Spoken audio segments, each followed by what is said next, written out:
In today's video, we're going to be replacing an ancient 30-year-old HVAC system with a brand new Goodman 2-stage variable speed furnace. We're going to walk you through this whole process from start to finish and hopefully give you some confidence, and maybe you can replace your own HVAC system and save thousands of dollars. And as always, all of the tools you can see in this video you can find in the video description, or I'll leave a link up here in the top corner if you're watching on TV. So with that, let's jump right into it. All right guys, so we're going to be pumping this system down. Normally what I would do is pump this all into the condenser, which we could still do, but we're gonna go ahead and get it into our recovery tank. So we have our field piece, or sorry, our Apion G5 Twin, and we'll show you once everything is connected so you can see in the event that your compressor is shot, how you can pump everything into this tank. And then we'll show you inside what we're working with as well.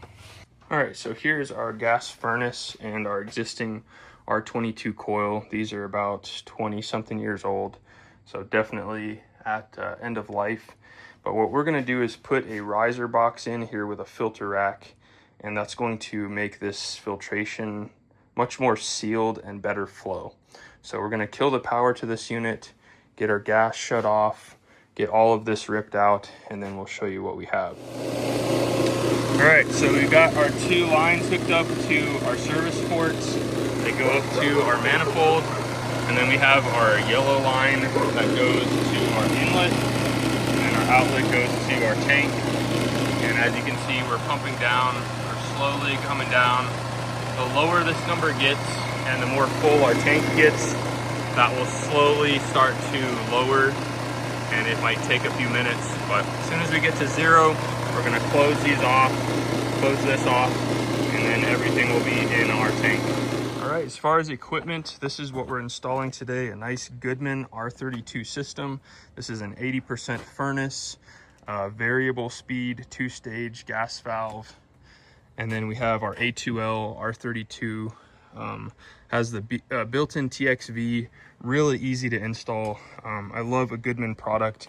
I think these are fantastic systems, and they're really easy to get parts, easy to register the warranty, and I really recommend Goodman and Amana. They're both a really good brand. And then here's our box that we're going to be putting in. It has a door that goes in here with the 1-inch filter rack. Initially we were going to do a 4-inch filter rack, but I don't know if we're going to have enough space. We're going to try and make that work, but once we get everything ripped out, we can kind of assess what we're going to do here. All right guys, so we've got the front panels off, and you can definitely tell this guy has seen better days. This is actually a non-inducer driven draft, so there's no motor, just via draft pulls the exhaust fumes out. So this is going to be a big upgrade for them. So what we've done is we've killed the breaker to this, and just to verify, we're going to use our hot pin, make sure that everything is dead.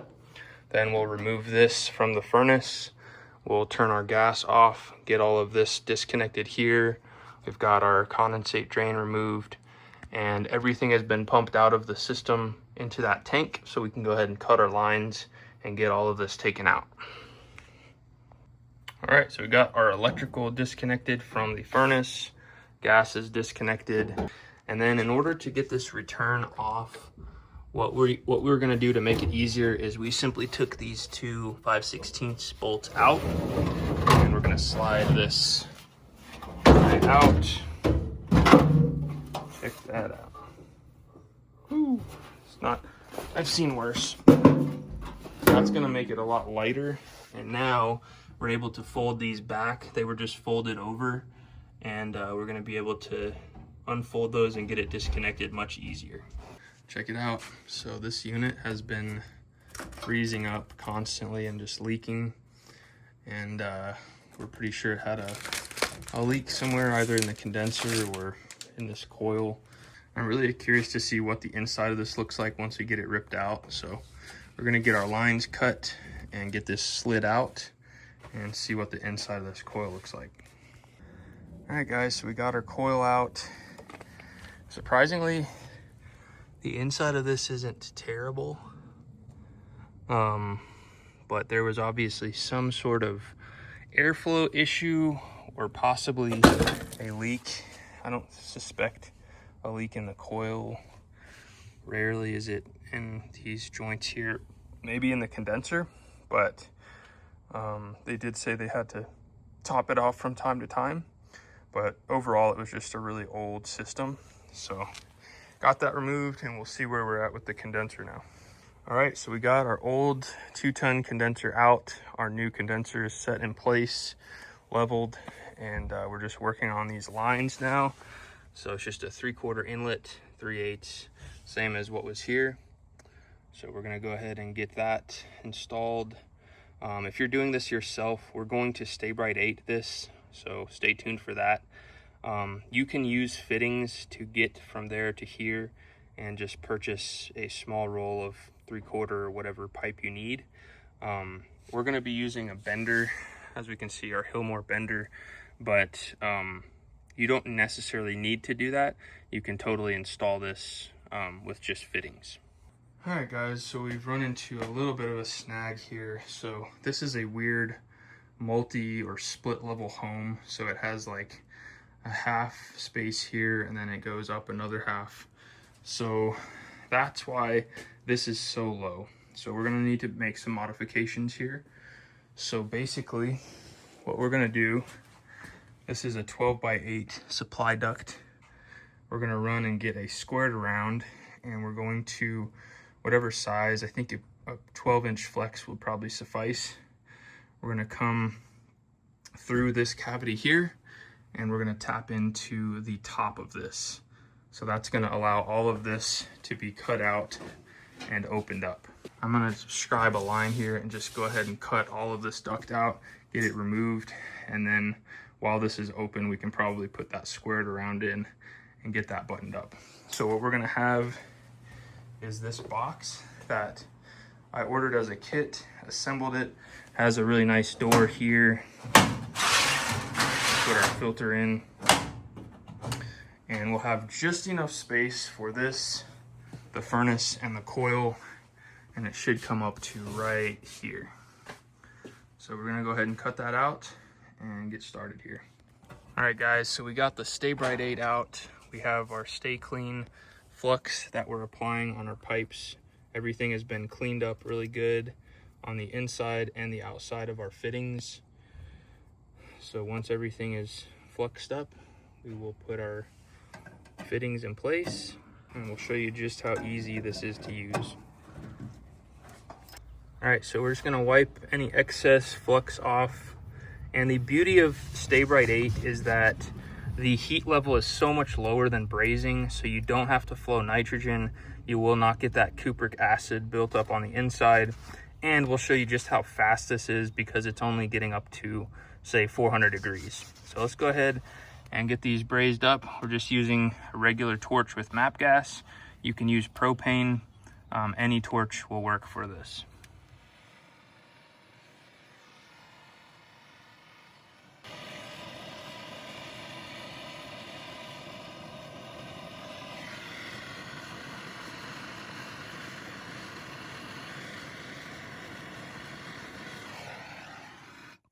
All right, so everything is done here. So we're just gonna go back through with a mirror, make sure that everything is nice and covered up. I don't know if you can see that, but these joints look really good. And this has a 10,000 PSI tensile strength. So I've had yet to have a single joint with Stay Bright 8 fail. I highly recommend it for DIYers. If you're doing this on on a professional level, I've used Stay Bright 8 on so many jobs, and it's never let me down. So definitely check it out in my Amazon store. It just comes with the Stay Clean Flux and a little spool like this that'll last forever. All right, guys, so here's where we're at. We got our insulation started here. We put in our new disconnect, leveled all of this out so it looks really nice. We're getting that wired in. And yeah, it's coming along nicely. Once we get our electrical done, we should be pretty much done out here. All right, guys, so here's where we are at. We've decided to cap this, and we're gonna do a 12-inch elbow here, flex tap, and we're gonna come up and go right into there. So that'll be really easy. We're grabbing the stuff for that as we speak. We've got this covered up for the existing return box, or return location rather. We're going to open this up substantially, which is going to allow a lot more airflow. And because we don't have a filter in here, we're not reducing the size of the airflow that can go through this, which is a 9 by 20. So that filter was making it an 8 by 20, which reduces volume. So now we're going to come straight into this box, and we're going to have a nice big opening.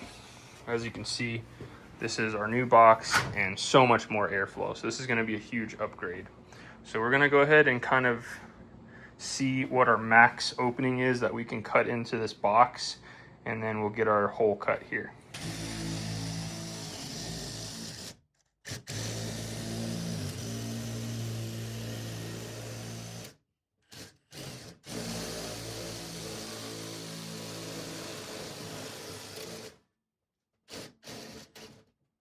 All right, ladies and gentlemen, so we have our box in, furnace is set, coil is set, and we were right on as far as this goes. So we don't even have a transition here. We're just gonna seal it up and we'll be golden. We've got this capped off, so we're waiting on that flex. As soon as that comes in, we'll attach it up there. And we're getting ready to attach our lines. Then we can start pulling our vacuum and start buttoning everything up in here. So filter rack turned out really nice. This just slides out, easy replacement, and it's gonna have so much better airflow with all of that open. So really excited for that. And then we can get our electrical. We're gonna move this over to the left side. It can go either way.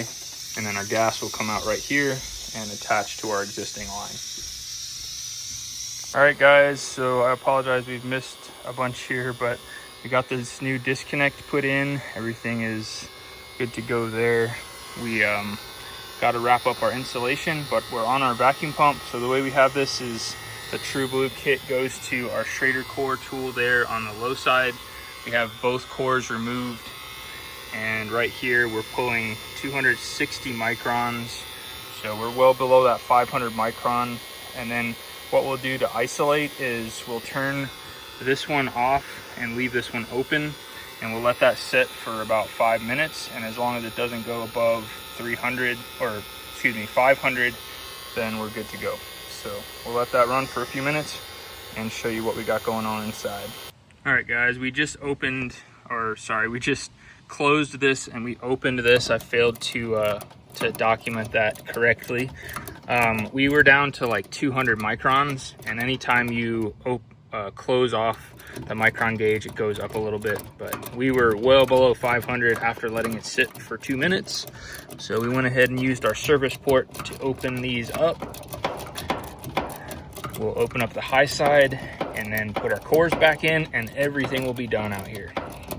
All right, so to put our Schrader core back in, we're just gonna take this off, and this has a magnet so we can store it anywhere. So we're gonna pull it halfway, thread it on here, and then when we open it, it's gonna push this out because it now has pressure. With one hand we're gonna hold it, and with the other we'll start threading it in. And as this gap gets smaller, it has to push it through that rubber seal. So now that we have resistance, that's it. So we'll close this, let the pressure off, and then we can slowly open this and we're good to go. We'll throw our caps on, and on this one, we don't have over like 20 feet of line set, so I don't think we're gonna need to add anything, and we should be ready to rock and roll out here. And then before we put this cap on, we're gonna open up our high side. So both of these will be fully open, and then we'll give these caps a good snug with a crescent wrench, and we'll be ready to rock and roll. All right, guys, so here's where we're at. We have this flex vent going to here. We're just gonna put our reducer on and attach that. All of the refrigerant stuff is done. We just have to insulate that suction line. Gas is done. So we have a flex line here for seismic activity. That's code in Utah. So we hard piped through the exterior, and then the flex always goes on the outside. We have our electrical box. All of our connections are in here. and we have rubber grommets or plastic grommets where the thermostat and the electrical goes in so that nothing is rubbing on the case. So we just have to wire our thermostat wires onto this block and then plug it in there.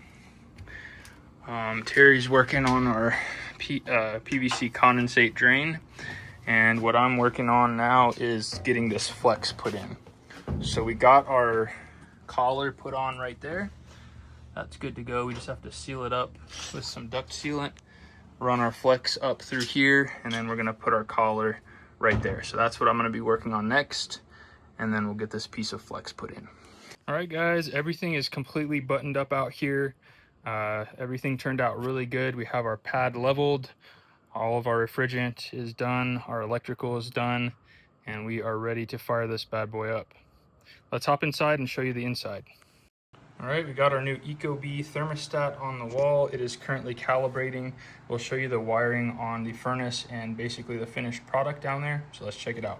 All right, ladies and gentlemen, here is the finished product.